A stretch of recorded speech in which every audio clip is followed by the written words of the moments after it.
mindfulness is our ability to be present without manipulating that present moment for whatever reason it may be. Basically, countless reasons. And when we do tend to manipulate our experience, one may find that we're not as content because we're always sort of searching for that next better moment. And within that pursuit comes a lot of heartache, blood, sweat, and tears that often doesn't lead to anything more but more concepts. And it's like we weave even a further web around us between ourselves and our feeling, basically, of our surroundings and our world ultimately. So mindfulness is a tool to get back to how it is we're experiencing our world right now, and being brave enough to stay within that experience. So since this is for my ASMR channel, we could begin to think how that may relate to our ASMR experience. And of course, everyone comes into, I think, ASMR for various different reasons. Some come to escape. Some come for that tingly sensation that starts at the back of the head and goes down the spine. And some come to help one relax. And some to go to sleep. Regardless, all of these activities require some, at least momentary, ability to stay with our experience nonetheless. So mindfulness helps in allowing us to do just that. And it very well may be the beginning of many profound discoveries one may have. So let's get into it. So I'm sitting on my couch here, and the first step is to just sit in a comfortable position. If you have a little designated cushion to do that, I have one here. And so sometimes I sit on my rug, and then I plop my butt on top of this. But it's not necessary. For some it's more comfortable, but at the same time, I don't know if people want to bring that everywhere they go. So in my experience, it's really good to try this out in all sorts of different places where you're sitting, whether it's a couch, bed, the toilet. Really, why not? I think we can take, in a sense, time from our busy speediness anywhere. We could experiment with that. So I'm sitting on the couch, and my legs are loosely crossed,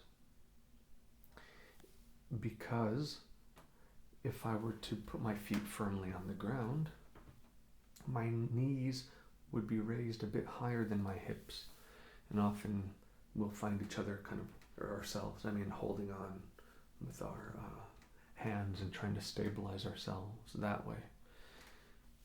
So you want your knees a little bit lower than your hips, so I gently cross mine that way.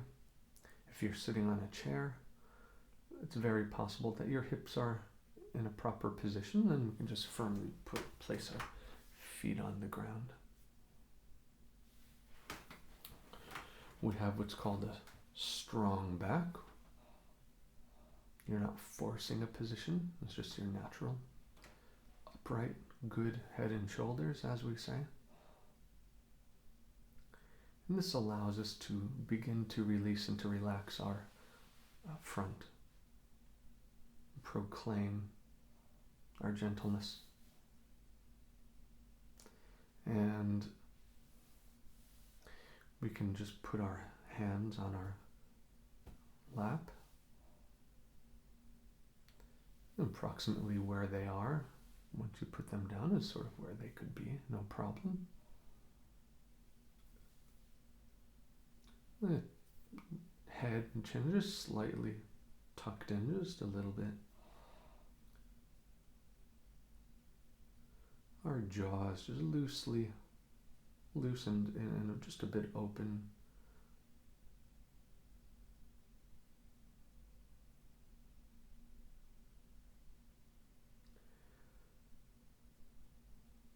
Our eyes are open. This trips people up sometimes, but the idea is that we're trying to firmly get into this very moment. We're not trying to fabricate a nicer moment. So there's no need to shut our perceptions off within this particular basic technique. At the same time, we're not looking at anything particularly. So we have what's called a soft gaze. And it's just approximately, it's a lowered gaze, maybe, about 5 or 6 feet out from us, a couple meters from us. It's approximate. You don't have to get too hung up on that.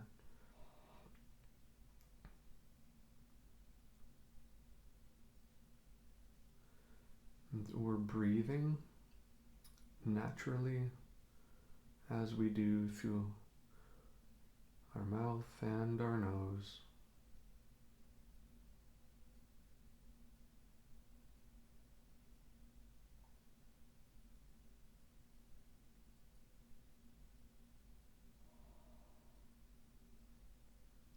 And then this position slowly allows us to arrive at the very fact that when we breathe in, we may experience our kind of belly region rise a little bit, and when we breathe back out, it lowers.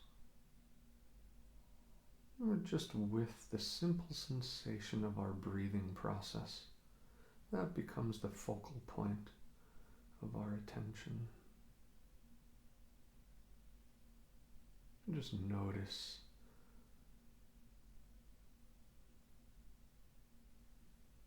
in, breathe out, breathe in, and we breathe out. We just become aware of that process. What we're beginning to slowly do is synchronize our body and our mind together. This often produces an experience of, you could say, wholeness, wholesomeness, of really firmly getting into a full moment.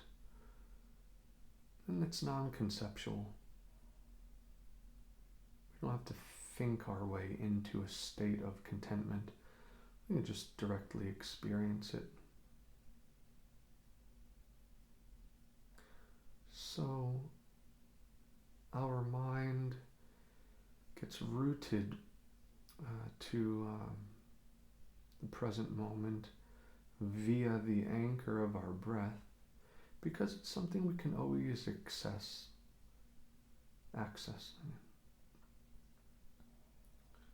We always have it at our disposal.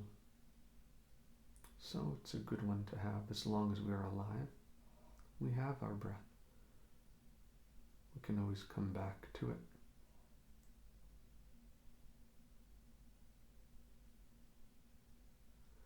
And then after doing this for a bit, we may forget the simple technique. Our mind may begin to wander. it does, we simply just notice that, we're not engaging the technique, which is being with the sensation of our breathing.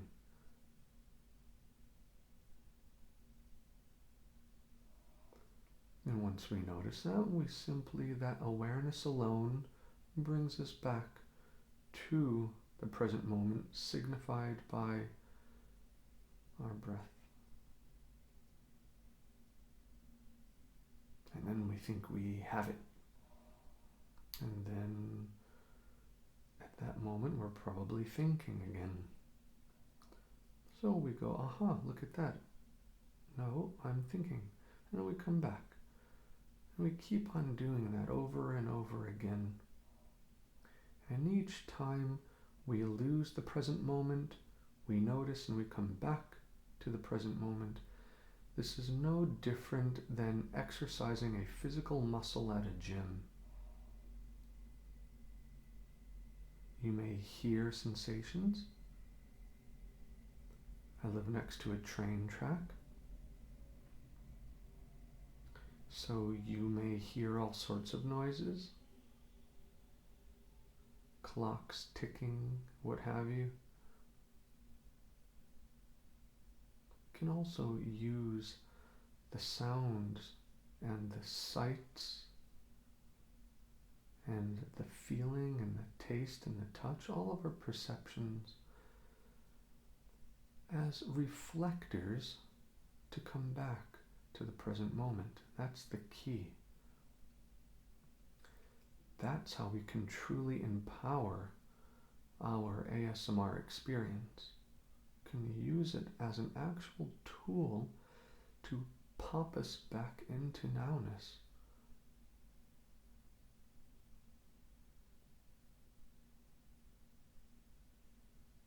And at the same time, we begin to inhabit and we begin to embody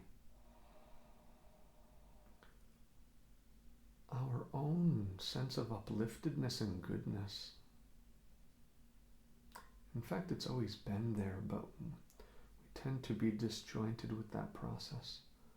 So we arrive back to our, you can say, original resting zone, our brilliant playground of being.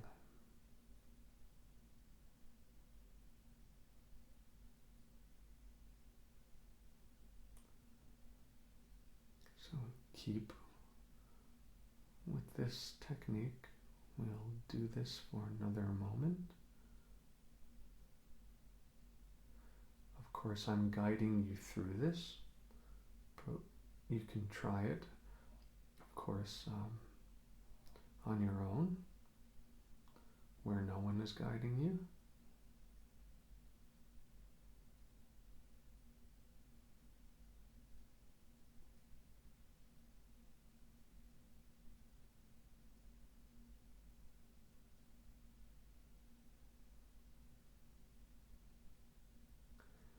And if you have to move, no problem.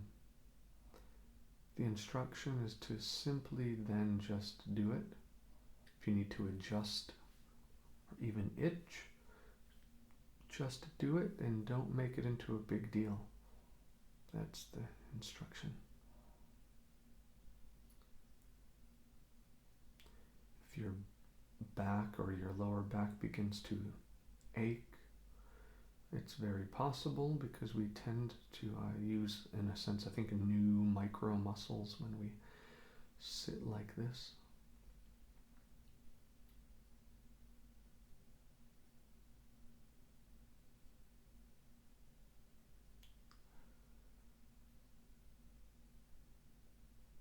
And if for any reason this, gets too intense, you can just drop the technique for a moment, a minute, and then re-engage it when you feel ready again.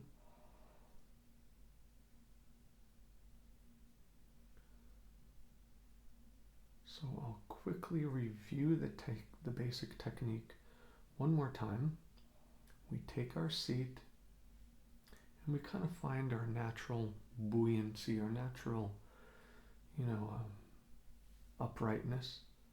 Shoulders are nice and square, back is strong and stable, allows us to expose and to less loosen our front.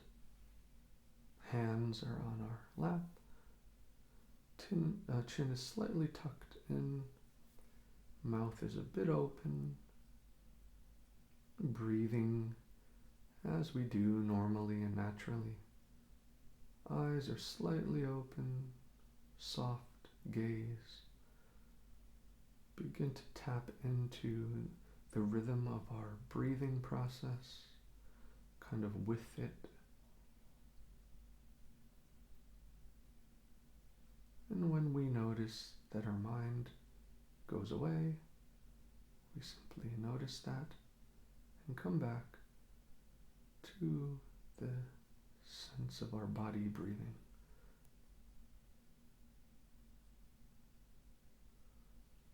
So, if you have a moment, it could be a minute, 5 minutes. I do it up to about 20 minutes at a time, which it's a bit of a chunk of time, but it's definitely doable. You can start with 5 minutes, and then keep a little journal of any questions, anything that comes up for you, and please let me know in the comment section, and I'll work with you the best I can. I'm a certified instructor and teacher in this, so good luck, and I hope it helps and benefits and keeps your tingles tingling. So until next time, from the kingdom of Tingles, bye.